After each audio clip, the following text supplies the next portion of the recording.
Halo Sobat Noba, melanjutkan cerita dari episode sebelumnya ya, semoga kalian suka. Di episode sebelumnya, setelah Xiaoyan membunuh Jincong, ia menaklukkan inti guntur kedua yang disebut Jile. Namun meskipun Jile berhasil ditundukkan, ia membuat syarat bahwa dia hanya bersedia mengikuti Xiaoyan selama 10.000 tahun. Adapun alasannya, Xiaoyan masih tidak mengerti dan dia tidak berniat menanyakan lebih jauh. Setelah semuanya berjalan dengan sukses, di tempat ini hanya menyisakan Xiaoyan, Sang Ratu dan Chang Yuhua. Chang Yuhua yang sebelumnya dikendalikan, secara alami tidak tahu semua peristiwa yang terjadi. Sampai Xiaoyan menjelaskannya secara menyeluruh. Dan hal tersebut membuat Chang Yuhua sekali lagi kehilangan harapan untuk membalaskan dendam keluarga Changnya. Tapi tanpa diduga, Sang Ratu memberinya keberuntungan dan mengizinkan Chang Yuhua bergabung dengan kuil kuno. Sebelum Chang Yuhua pergi, dia menyerahkan harta karun yang sudah ia janjikan kepada Xiaoyan, yaitu batu giok yang berisi keterampilan guntur ekstrim, yang mana merupakan warisan dari leluhur Chang Qitian dari keluarga Chang. Awalnya terlihat seperti serpihan batu biasa. Setelah dihancurkan dan dipasang kembali, itu berupa batu selip giok yang lengkap. Karena aku berjanji pada senior, secara alami aku tidak berani melanggarnya. Hanya saja di antara harta karun yang ditinggalkan oleh leluhur, aku tidak tahu apakah ada skill bertarung tingkat kuno seperti yang dibutuhkan senior. Ucap Chang Yuhua dengan hormat menyerahkan selip giok di kedua tangannya. Xiaoyan menatap Chang Yuhua. Meski wajahnya agak dingin, tetapi tidak ada keraguan di hatinya. Sejak awal mereka kenal, apakah Chang Yuhua kuat atau lemah, Chang Yuhua mampu membuat orang merasa nyaman dalam hal etiket. Xiaoyan tidak akan mempersulitnya lagi. Bagaimanapun apa yang benar-benar dia butuhkan telah diperoleh.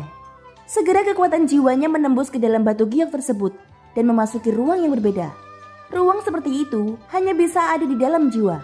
Kamu bukan dari darah keluarga Chang. Tampaknya setelah orang tua ini meninggal, keluarga Chang sudah mengalami perubahan drastis. Ucap sebuah suara ditransmisikan ke dalam jiwa Xiaoyan. Orang yang berbicara dalam bentuk jiwa, meski ada perbedaan dalam penampilan, tapi jika dilihat lebih dekat lagi, sosok ini sangat mirip seperti roh di patung batu. Lebih tepatnya adalah sosok ini merupakan jiwa yang sama dari penguasa guntur Jile, yaitu leluhur Chang Qitian. Sejauh yang aku tahu, situasi keluarga Chang saat ini sudah dimusnahkan oleh musuh. Ucap Xiaoyan tidak banyak bertele-tele. Dan Chang Qitian seharusnya sudah mengerti. Lalu siapa kamu? Mengapa kamu ada ke tempat yang seharusnya tidak kamu datangi? Tanya Chang Qitian. Aku adalah penguasa guntur Jile saat ini. Ucap Xiaoyan. Penguasa guntur baru? Dapatkah kamu memberitahuku apa yang sebenarnya terjadi? Tanya Chang Qitian. Pada saat ini Xiaoyan bisa merasakan kesedihan yang terpancar dari jiwa Chang Qitian. Kemudian Xiaoyan menjelaskan secara singkat tentang apa yang sebenarnya terjadi. Chang Qitian yang mendengar kata-kata itu terdiam untuk waktu yang lama. Apakah muridku Jincong sudah mati? Tanya Chang Qitian. Di dalam hatinya, dia tampaknya sangat mencintai muridnya dan Xiaoyan sudah menebak hal ini. Jika tidak demikian, tidak mungkin Jincong memiliki kesempatan untuk menipu dan mengkhianati Chang Qitian. Aku membunuhnya, ucap Xiaoyan tidak menghindari kebenarannya. Jadi begitu, dia sudah dibutakan oleh ambisinya. Dia mengkhianatiku karena tidak mewariskan inti guntur Jile kepadanya. Aku berpikir bahwa bakatnya dalam hal kultivasi fisik terlalu lemah. Jadi tidak mungkin ia dapat menanggung energi kekerasan dari kekuatan guntur. Tanpa diduga pada akhirnya dia diam-diam membuat rencana untuk membunuhku. Aku tulus menyayanginya sebagai murid dan anak sendiri. Dia memiliki bakat yang luar biasa dalam hal teknik formosi. Aku mencoba mencari asal-usul jiwa untuknya. Tapi dia membunuhku.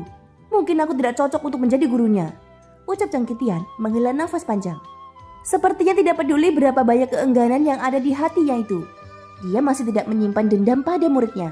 Xiaoyan kemudian memberitahu Chang Qitian tentang kondisi dunia Sensi. Dan Chang Qitian menggelengkan kepalanya tanpa daya. Aku juga pernah berjuang untuk Sensi. Tapi saat ini aku hanyalah jiwa yang tersisa. Bahkan mungkin akan segera musnah. Jadi aku benar-benar tidak berdaya sekarang. Ucap Chang Qitian. Senior, apakah kamu memiliki keinginan yang tidak terpenuhi? Senior pernah melewati api dan air untuk Sensi. Jika ada sesuatu yang dipercayakan kepada junior, aku tidak akan pernah menolaknya dan pasti melakukan yang terbaik. Ucap Xiaoyan menangkupkan tangannya dengan serius. Jika memungkinkan, tolong bantu keturunan keluarga Changku yang tersisa. Ucap Chang Qitian. Jika hanya itu perintah senior, junior ini sudah melaksanakannya. Sejak kami lahir di Sensi, berjuang untuk Sensi adalah apa yang harus dilakukan oleh generasi kami. Ucap Xiaoyan. Kamu memiliki tekad dan kepribadian yang disukai orang tua ini. Terima kasih untuk itu. Ngomong-ngomong, karena kamu telah menjadi penguasa guntur baru, kamu harus tahu keterampilan bertarung pengendali guntur 9 langitku. Dan tujuanmu ke sini seharusnya juga karena hal tersebut. Ucap Chang Qitian. Itu benar. Keturunan keluarga Chang Anda yang memberiku peluang untuk datang ke sini. Tidak peduli apa, karena senior bersedia untuk mengajariku, junior ini akan menampilkannya dengan baik di dalam peperangan nanti. Anda dapat yakin, aku tidak akan mengecewakan keterampilan bertarung yang Anda ciptakan, ucap Xiaoyan menakbukkan tangannya. Dari Chang Yuhua, Xiaoyan bisa merasakan bahwa keluarga Chang merupakan keluarga yang sangat memperhatikan etiket. Jadi Xiaoyan penuh hormat dari awal sampai akhir. Selain memiliki bakat yang luar biasa, kamu juga tahu cara menyanjung, ucap Chang Qitian menganggukkan kepalanya sambil membelai janggutnya. Sensi dalam masalah, generasi muda pasti akan melewati api dan air untuk berjuang. Sama seperti senior di masa lalu, menggunakan skill pengendali guntur 9 langit dengan gagah dan berani, ucap Xiaoyan. Hehehe, sepertinya kamu tahu banyak tentang lelaki tua ini. Iya, itulah yang disebut Raja Cincong dengan gelar si cepat kilat gratis ongkir. Jangan khawatir, aku akan mewariskannya padamu. Lagi pula jika teknik ini tidak diteruskan, itu akan ikut musnah bersama orang tua ini. Tapi ingat, orang tua ini tidak mengajarimu karena sanjunganmu, melainkan agar karena aksi terkenal lelaki tua ini tidak menghilang dari dunia. Hahaha, ucap Chang Qitian tiba-tiba tertawa lucu. Ternyata tidak ada yang tidak suka dipuji, terutama jahit tua ini. Terima kasih senior telah mengajariku. Aku akan memenuhi kepercayaan Anda. Junior siap mempertaruhkan hidup untuk sensi. Aku tidak akan mengecewakan pengorbanan dari para pendahulu. Dan aku tidak akan mengecewakan Guntur Jile ke dalam pertempuran berdarah, ucap Xiaoyan tidak bercanda. Sangat bagus. Sepertinya dengan membantumu seperti ini, tidak berbeda dengan membantu dunia sensi. Meskipun ini saat-saat terakhirku, orang tua ini tidak memiliki penyesalan lagi. Rupanya sensi masih tidak kehabisan orang-orang kuat dengan jiwa pahlawan. Kamu harus melakukan yang terbaik. Aku percaya kamu bisa. Bersiaplah, aku akan mewariskannya padamu sekarang, ucap Chang Qitian. Setelah suara Chang Qitian jatuh, sisa jiwanya diubah menjadi seberkas cahaya dan langsung bergegas ke tengah alis Xiaoyan. Informasi agung yang terkandung di dalamnya adalah teknik mengendali guntur 9 langit. Kekuatan teknik ini secara alami berada di eselon keterampilan bertarung di tingkat kuno. Pada saat yang sama, selip batu giok di tangan Xiaoyan juga hancur total. Mulai sekarang Chang Qitian, mantan master Gunung Jile, menghilang selamanya di dunia ini. Di dunia luar, Xiaoyan menutup matanya dengan erat untuk waktu yang lama. Baru saat inilah dia perlahan membuka matanya. Saat berikutnya sosoknya menghilang dalam sekejap, dan kemudian muncul 100 meter jauhnya.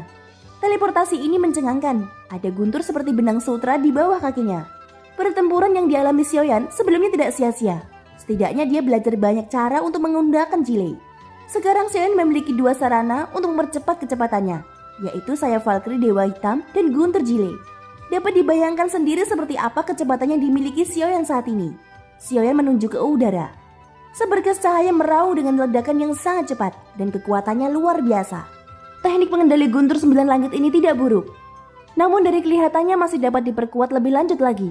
Dengan bantuan gerbang pertempuran di dalam pagoda emas, sepertinya keterampilan bertarung ini akan menjadi salah satu kartu trufku di masa depan, ucap Xiaoyan tersenyum bahagia.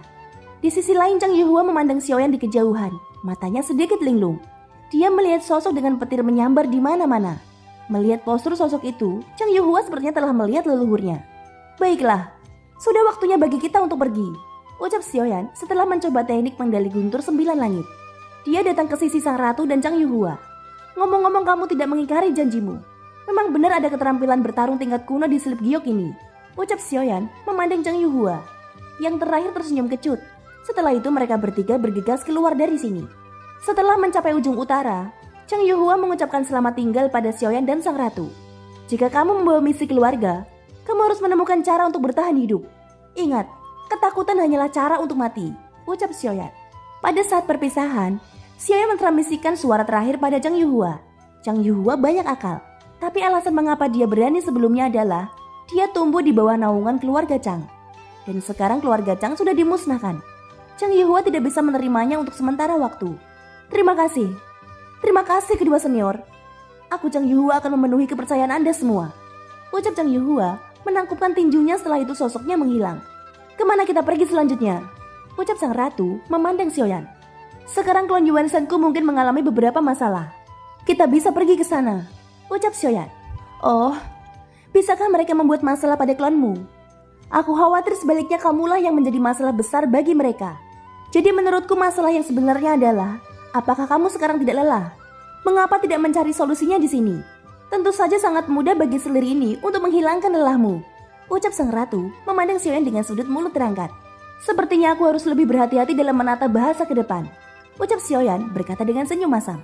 Kamu bisa berbicara denganku secara langsung. Apapun yang suami inginkan, selir ini selalu bersedia membantumu.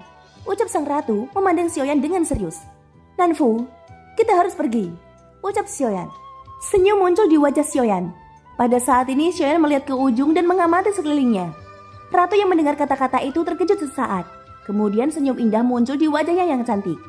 Jelas ini karena Xiaoyan berinisiatif memanggil namanya secara langsung.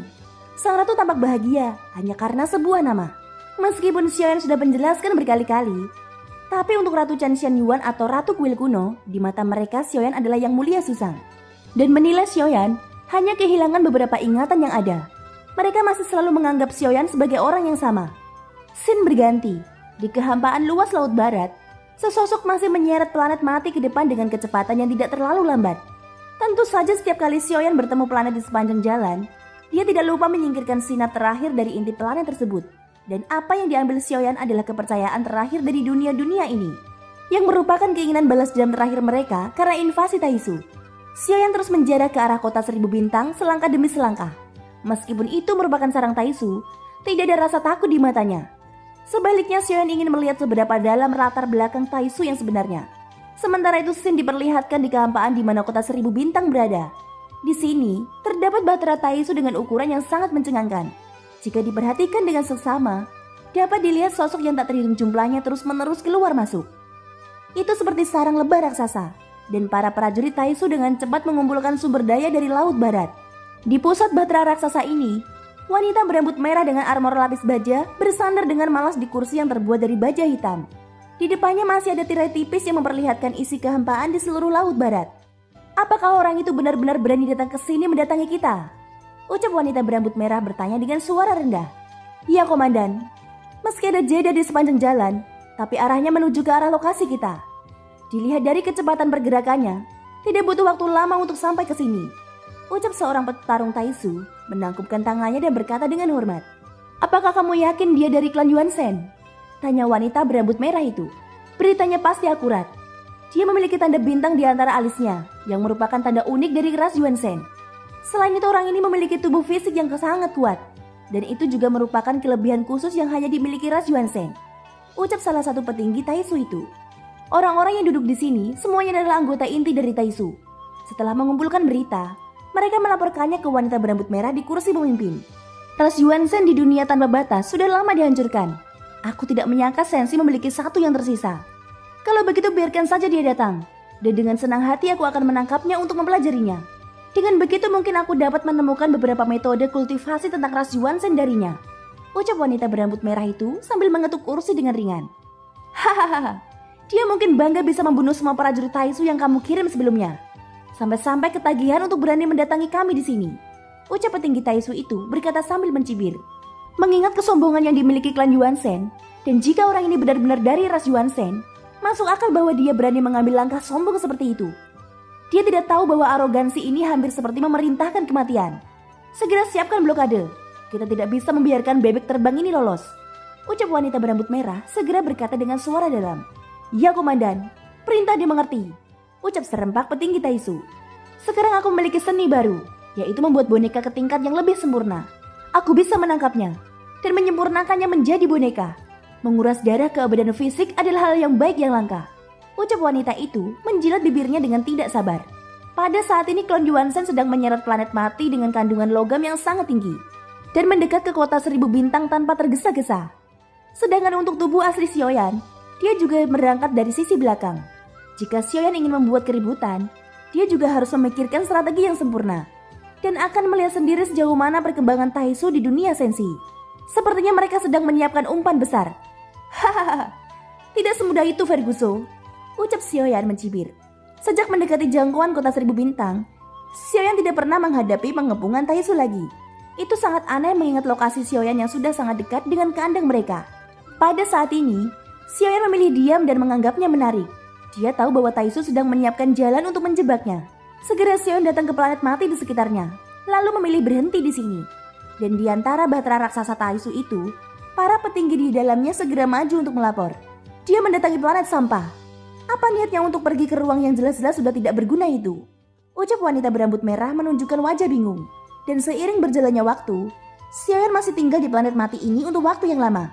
Dia tidak pernah pergi, melainkan duduk bersila dengan 6 tanda bintang yang berkelap-kelip di tengah alisnya. Thank you guys, sudah mendengarkan ceritaku sampai akhir. Nantikan episode selanjutnya.